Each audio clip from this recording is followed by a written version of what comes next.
I'm Lacie Hudson in Southfield, and soon I'll introduce you to a high schooler who's spending her summer giving back to those in need. I do it because it makes me feel good, and I figured that little kids might really enjoy getting something like this.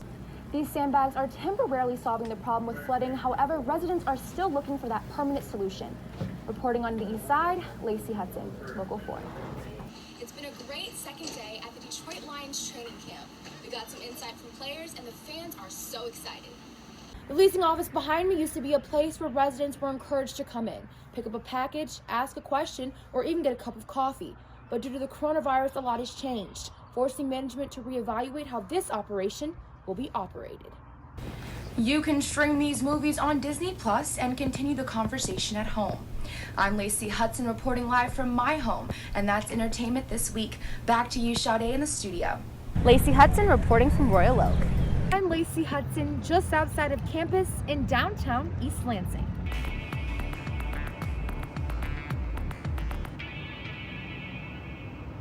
This is The State for Friday, November 20th, where we bring you the headlines that matter.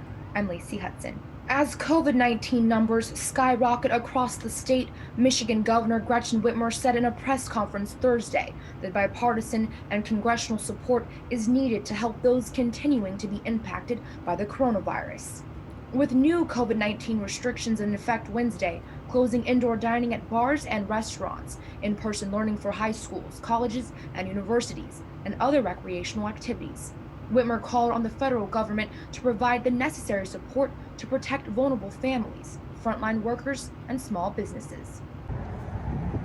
Dining rooms may be closed, but the kitchen is open. Like here at No Tie in East Lansing. Well, it's slow, so I don't know, it's kind of up and down.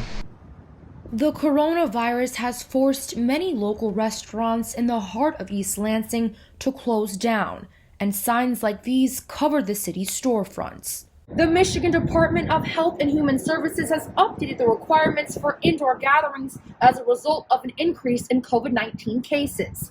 Bars and restaurants are mostly affected, and they're asking that customers use dine-out options only. We're still doing good, still surviving. It impacts us a lot for our revenues, but pretty much we're just hanging on. No Tie is not the only business that's hanging on.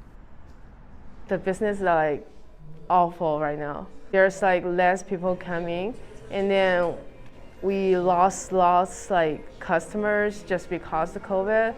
As staff member, we will also worry about it because even there's a glass, we will still worry about if we're gonna affect it or not.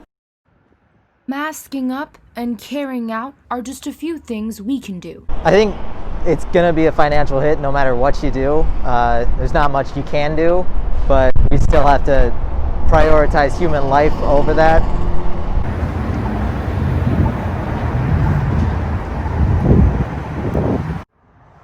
People have been home more than ever. The novel coronavirus has impacted us in ways that have forced business and everyday life to drastically change. It's allowed sadness, frustration, and confusion to find a home in our heads. But adopting a pet may be the addition our home and our hearts need. I have heard from several people who've adopted just how much joy the animals have brought to them. They say a dog is a man's best friend. Well, studies also show that pet owners are less likely to deal with depression, that playing with your pet can increase levels of dopamine and serotonin, and that they can also ease anxiety and bring comfort. I definitely think the pandemic has had an impact on my mental health a lot, and just seeing people, and obviously again that companionship piece of not being able to really see a wide variety of friends. I have my small group of friends that were quarantining and that stuff, but just the wide variety of friends. So I think by having a dog and that really close companion, I feel more at home and safe with her. You know, it is, you know, research proves that they can lower blood pressure and they can really help people who have difficulties, you know, and go through times of depression and stuff. It's proven. And, you know, especially right now during this time. If you're not quite ready to adopt, you can look into becoming a foster parent to an animal in need. You can check out Capital Area Humane Society's website, adoptlansing.org, to learn how to foster. The fall season calls for a scarf, gloves, a hat, and during this historical time, a mask too. Though Uncle John's Cider Mill has many outdoor attractions like games and food, they are still asking guests to practice safe protocols while enjoying the cider mill, indoors and outdoors. The coronavirus has left us in an uncertain time, but one thing's for certain, it is hot cider and donut season, and Uncle John's Cider Mill is welcoming all, but make sure you bring your mask. The cider mill is enforcing the use of masks while indoors. They are not requiring the use of them outdoors, but either way, folks don't mind waiting in line for their cider and donuts. I think that it's very risky coming back outside. The COVID happened, but I think as long as everybody wears their mask, then we should be safe and stay 6 feet apart as much as we can. Cider mill employees are doing their part in sanitizing necessary items and reminding everyone of the rules. Honest, when I do get the negative comments, it kind of makes me happy because I feel like I've done my job.